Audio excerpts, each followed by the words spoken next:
Assalamualaikum warahmatullahi wabarakatuh. Perkenalkan, nama saya Nabila Lia Sanipasah. Di sini saya akan menjelaskan tentang pengertian kode etik. Seringkali kita mendengar tentang istilah kode etik. Namun, kita tidak tahu arti kode etik itu sesungguhnya. Nah, saya akan bantu Anda untuk menjelaskan apa itu kode etik. Jadi, kode etik adalah sistem norma, nilai, dan juga aturan profesional yang tertulis dengan jelas menyatakan apa yang baik dan apa yang salah bagi para ahli. Kode etik juga dapat diartikan sebagai pola aturan, tata cara, tanda, dan pedoman etis dalam melakukan suatu kegiatan atau suatu pekerjaan. Nah, karena kode etik ini merupakan pola aturan atau tata cara sebagai pedoman berperilaku bagi profesional itu sendiri.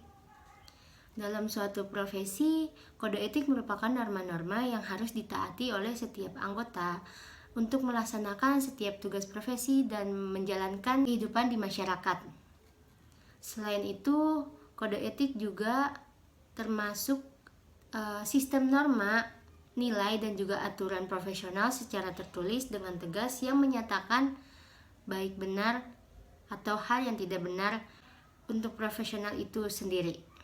Seperti yang sudah dijelaskan saya tadi, baik untuk menjadi norma atau asas-asas moral yang dijadikan pedoman bagi profesional tertentu.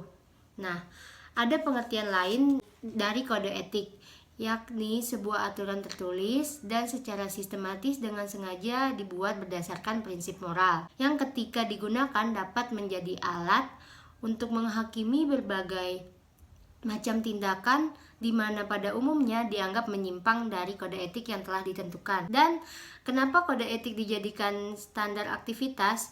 Karena kode etik tersebut menjadi pedoman seperti yang sudah saya jelaskan tadi. Terus masyarakat pada umumnya menjadikan sebagai pedoman dengan tujuan mengantisipasi terjadinya bias interaksi antara anggota profesi.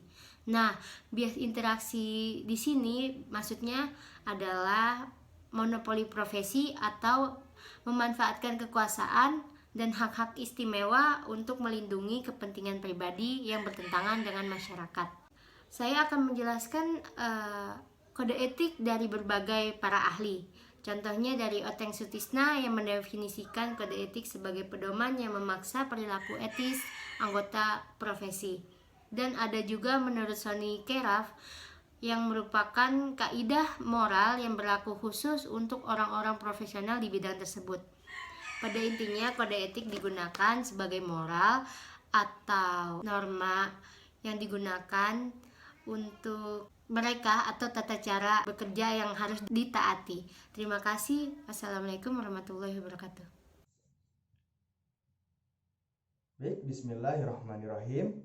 Di sini saya Rifki Habibun Najar dari kelompok 2 akan menjelaskan tentang fungsi dari kode etik.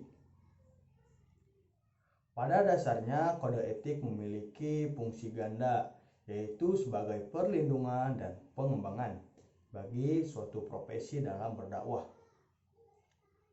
Fungsi seperti ini sama seperti apa yang dikemukakan oleh Gibson and Mitchell yang lebih mementingkan kode etik sebagai pedoman pelaksanaan tugas dalam berdakwah dan pedoman bagi masyarakat sebagai dai agar tidak ada kesalahpahaman apa yang disampaikan dai dan apa yang diserap oleh seorang mad'u. Biggs dan Blocher mengemukakan ada 3 fungsi kode etik. Yang pertama, melindungi suatu profesi dari campur tangan eksternal. Yang kedua, mencegah terjadinya pertentangan internal dalam proses jalannya berdakwah. Yang ketiga, melindungi para praktisi dari kesalahan praktik suatu profesi. Secara umum, Sultan Jarir dan Syahmir Syahrun mengemukakan ada 4 fungsi kode etik. Yang pertama, agar terhindar dari penyimpangan yang menjadi tanggung jawabnya. Maksudnya supaya tidak ada hal-hal yang merusak dan mengganggu proses jalannya dalam berdakwah. Yang kedua, untuk mengatur hubungan dai dengan mad'u, tokoh masyarakat dan pemerintah. Karena apa? Karena ketika tidak adanya suatu kode etik dalam sebuah profesi, maka tidak akan ada hubungan antara faktor internal dan eksternal. Yang ketiga, sebagai pegangan dan pedoman bagi seorang dai. Yang keempat, sebagai pemberi arah dan petunjuk yang benar dalam menyampaikan dakwah. Kode etik dakwah sesungguhnya merupakan pedoman yang mengatur hubungan antara dai dengan mad'u, dai dengan tokoh masyarakat dan para alim ulama, dengan misi tugasnya yaitu sebagai ud'u ila sabili rabbika bil hikmah. Menurut Otong Sutisna, bahwa pentingnya kode etik difungsikan sebagai penghubung serta saling mendukung dalam bidang mensukseskan misi maupun visi dalam berdakwah. Sekian dari saya. Assalamualaikum warahmatullahi wabarakatuh. Assalamualaikum warahmatullahi wabarakatuh. Di video kali ini saya akan menjelaskan sedikit materi tentang rumusan etika dakwah. Kode etik dakwah dapat dibagi menjadi kode etik umum dan kode etik khusus. Kode etik umum mengikat semua bentuk profesi dakwah seperti mubaligh, mursyid, mudbir, dan mutwir. Selain kode etik umum, ada juga yang spesifik dimiliki oleh ragam profesi yang ada pada profesi dakwah, yaitu kode etik tabligh, irsyad, tadbir, dan tatwir. Di bawah ini terdapat beberapa rumusan berkenan dengan kode etik dakwah, sebagaimana yang disebutkan oleh Muhammad Munir dan pernah dipublis melalui tulisan Ali Mustafa Yakub dalam HU Republik edisi Juni 2012. Di antaranya, yang pertama, ada tidak memisahkan antara ucapan dan perbuatan. Ketentuan ini sebagaimana telah digariskan di dalam Quran Surat Sof ayat 2-3 dan perkataan Imam Ali radhiyallahu anhu yang berbunyi, barang siapa menjadi pemimpin, hendaklah ia mulai mengajar dirinya sendiri sebelum mengajar orang lain dan mendidik dengan perilaku sebelum dengan lisannya. Kemudian yang kedua, ada tidak melakukan toleransi agama. Ketentuan ini didasarkan pada Quran Surat Al-Kafirun ayat 1-6, Quran Surat Al-Kahfi ayat 29, Quran Surat Ar-Rum ayat 30. Toleransi agama memang dianjurkan, tetapi tidak dalam masalah akidah dan ibadah. Sedangkan dalam masalah sosial, demi mencapai kemaslahatan bersama, Islam membolehkan untuk melakukan kerjasama seperti yang pernah dilakukan Nabi Shallallahu Alaihi Wasallam di Madinah. Dalam masalah duniawi atau muamalah, Islam sangat menganjurkan adanya toleransi. Bahkan Nabi Shallallahu Alaihi Wasallam banyak memberikan contoh tentang hal itu. Sedangkan toleransi dalam akidah dan ibadah sangat dilarang dalam Islam. Kemudian yang ketiga, ada tidak menghina sesembahan orang lain atau non-muslim. Ketentuan ini didasarkan pada Quran Surat Al-An'am ayat 108 yang artinya, dan janganlah kamu memaki sesembahan-sembahan yang mereka sembah selain Allah, karena mereka nanti akan memaki Allah dengan melampaui batas tanpa pengetahuan. Kemudian yang keempat, ada tidak melakukan diskriminasi sosial. Menurut ketentuan ini, seorang dai tidak boleh membeda-bedakan atau pilih kasih antara sesama manusia, apakah karena kekayaan, pangkat, status sosial, dan lain-lain. Semua orang harus mendapatkan perlakuan yang sama atau adil. Dalam tarikh disebutkan bahwa Rasul mendapat teguran dari Allah karena sikap diskriminatifnya kepada Ibnu Ummi Maktum ketika ia sedang sibuk menghadapi para pembesar, sehingga keluar firman Allah di dalam Quran Surat Abasa ayat 1-2 yang artinya, dia bermuka masam dan berpaling karena telah datang seorang buta kepadanya. Kemudian yang kelima, ada tidak memungut imbalan. Maksudnya kode ini diambil antara lain dari surat Saba ayat 47 yang berbunyi, katakanlah, Upah apapun yang aku minta kepadamu, maka hal itu untuk kamu, karena aku pun tidak minta upah apapun kepadamu. Upahku hanya dari Allah, Dia Maha mengetahui segala sesuatu. Kemudian yang selanjutnya yaitu yang keenam, ada tidak berteman dengan pelaku maksiat. Para dai yang runtang-runtung atau gandeng renteng dengan pelaku maksiat menjadi tidak mampu untuk melakukan amar ma'ruf dan nahi munkar. Akhirnya Allah Subhanahu wa taala melaknat mereka semua. Hal itulah yang telah terjadi kepada kaum Bani Israel seperti diceritakan dalam surah Al-Maidah ayat 78 sampai 79. Dan yang terakhir yaitu yang ketujuh, ada tidak menyampaikan hal-hal yang tidak diketahui. Ketentuan ini didasarkan kepada Quran surat Al-Isra ayat 36 yang berbunyi, dan janganlah kamu mengikuti apa yang kamu tidak mempunyai pengetahuan tentangnya. Sesungguhnya pendengaran, penglihatan, dan hati semuanya itu akan diminta pertanggungjawabannya. Mungkin hanya itu yang bisa dapat saya sampaikan. Kurang dan lebihnya mohon maaf. Terima kasih. Bismillahirrahmanirrahim. Saya Rihadatul Asri. Di sini saya akan menjelaskan mengenai kode etik sikap dan perilaku yang baik saat berdakwah. Mengenai kode etik sikap yang seharusnya mendapatkan perhatian pada juru dakwah antara lain, yang pertama, sikap tanggung jawab dan rasa hormat kepada orang lain. Hal ini meliputi tanggung jawab atas pekerjaan dalam arti melakukan pekerjaan sebaik mungkin untuk mencapai kualitas hasil terbaik atau tidak membahayakan, tidak mengurangi mutu kehidupan manusia dan lingkungan, bertanggung jawab atas dampak pekerjaan yang telah dilakukannya. Yang kedua, berorientasi pada memaksimalkan pelayanan.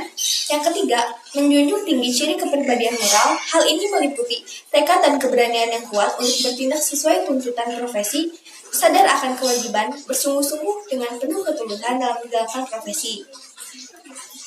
Kepribadian dai yang punya pengaruh besar untuk diterima orang dakwahnya, menurut Imam Muhammad Abu Zahroh, dai wajib menghiasi diri sebagai sifat berikut ini.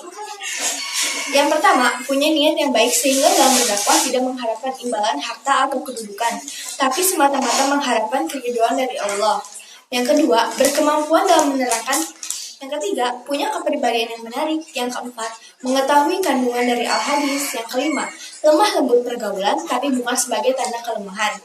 Yang keenam, tidak bertindak sebagai musuh. Yang ketujuh, tidak menyalahi ketentuan agama. Sifat-sifat atau karakter yang wajib dipunyai oleh dai menurut Syekh Ali Mahfud adalah: yang pertama, memahami Al-Quran dan As-Sunnah. Yang kedua, beramal menurut ilmunya. Yang ketiga, sopan santun dan berlapang dada. Yang keempat, punya sifat berani, tidak gentar menghadapi seseorang dalam mengucapkan yang hak.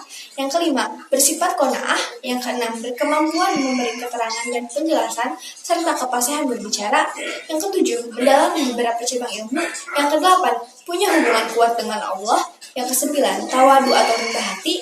Yang kesepuluh, tidak kikir dalam mengajarkan ilmu apa saja yang dipandang baik. Yang kesebelas, tidak tergopoh dan terburu-buru dalam semua urusan. Kedua-belas, bercita-cita tinggi dan berjiwa besar. Ketiga-belas, bersifat sabar dalam melancarkan dakwah. Dan yang terakhir, yang ke-14, bertakwa dan amanah. Beberapa perilaku etika yang berlaku dalam masyarakat hendaklah dipahami oleh setiap dai atau mubalik dalam melakukan aktivitas dakwahnya. Sehingga dengan demikian aktivitas dakwah akan berjalan dengan baik dan tidak menimbulkan keresahan dan benturan-benturan baik di kalangan antar dai maupun di kalangan masyarakat pada umumnya. Karena dai bukanlah provokator. Etika dan kode etik dalam melaksanakan dakwah hendaknya tetap dipertahankan oleh para aktivis dakwah sehingga aktivitas dakwah akan menuai simpati. Sekian, terima kasih. Bismillahirrahmanirrahim, saya Nadia Nur Ayeni dari kelompok 2 akan mempresentasikan materi mengenai kode etik penyampaian pesan dakwah. Yang pertama, tidak memisahkan antara ucapan dan perbuatan. Hal ini tercantum dalam Quran surat Shaff ayat 2-3 yang artinya, "Hai orang-orang yang beriman, mengapa kalian mengatakan hal-hal yang tidak kalian lakukan? Amat besar murka Allah karena kalian mengatakan hal-hal yang tidak kalian kerjakan." Hal ini juga tercermin dalam kepribadian Rasulullah, yang mana beliau tidak memerintahkan sesuatu, melainkan beliau juga melakukannya. Yang kedua, tidak melakukan toleransi beragama.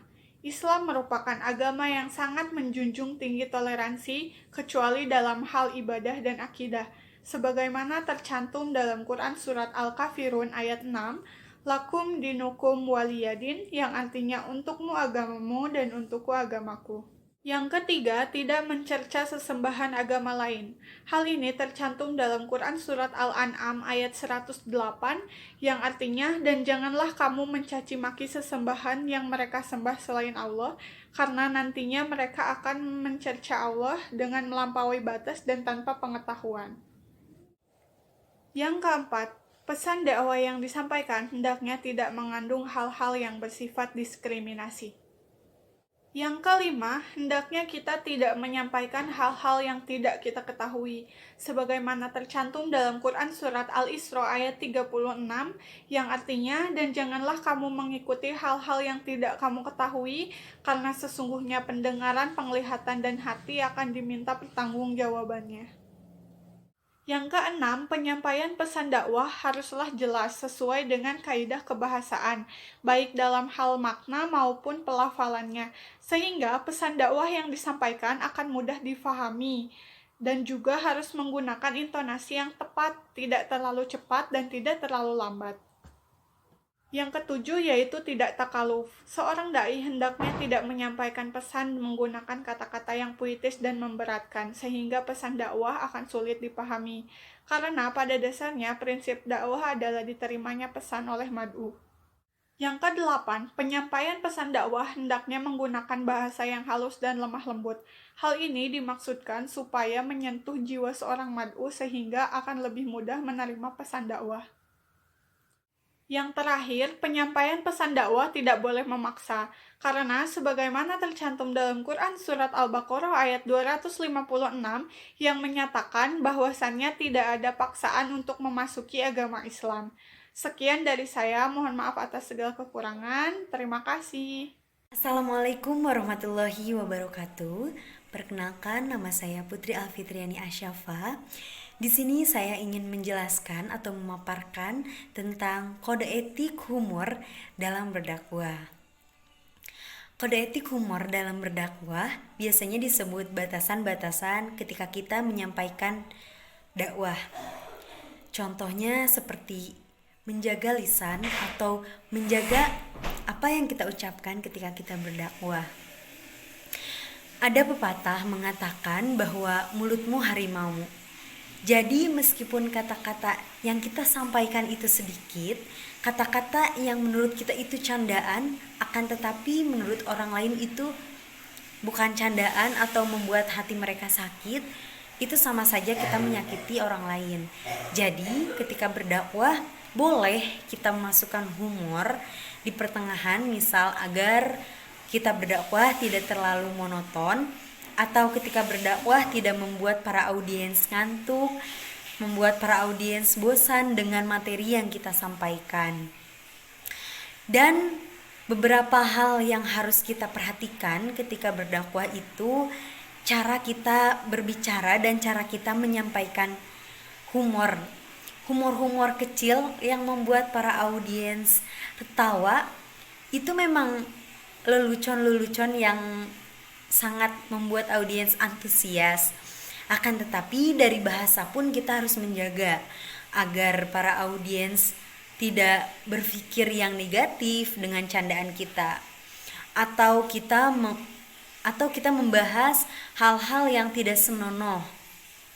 Karena dalam berdakwah tujuan utamanya adalah membuat para audiens itu berpola pikir positif dan paham dengan materi yang kita sampaikan.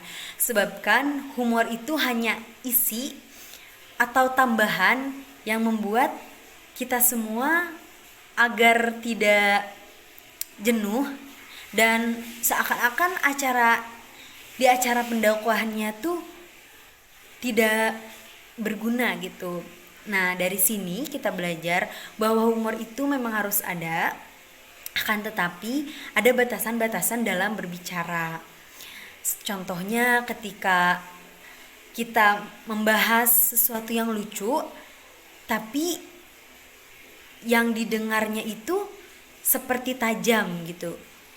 Itu lucu, namun tidak membuat para audiens seperti wah ini termasuk humor.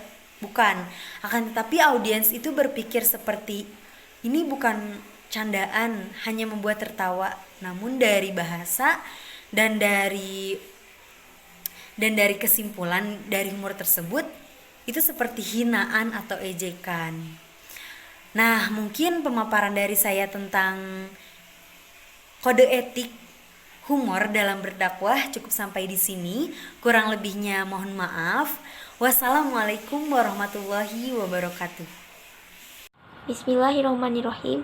Saya Rizka Purnamasari akan menjelaskan materi terakhir tentang etika dalam media sosial.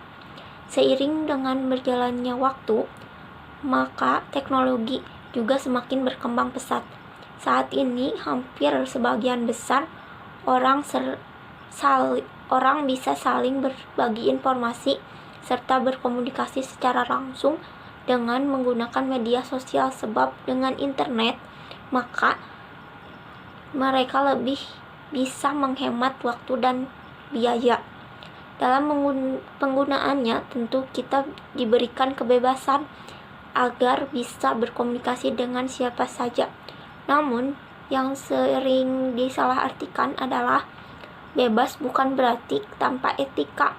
Alangkah baiknya apabila kita mengetahui etika apa saja yang harus diperhatikan pada saat menggunakan jejaring sosial.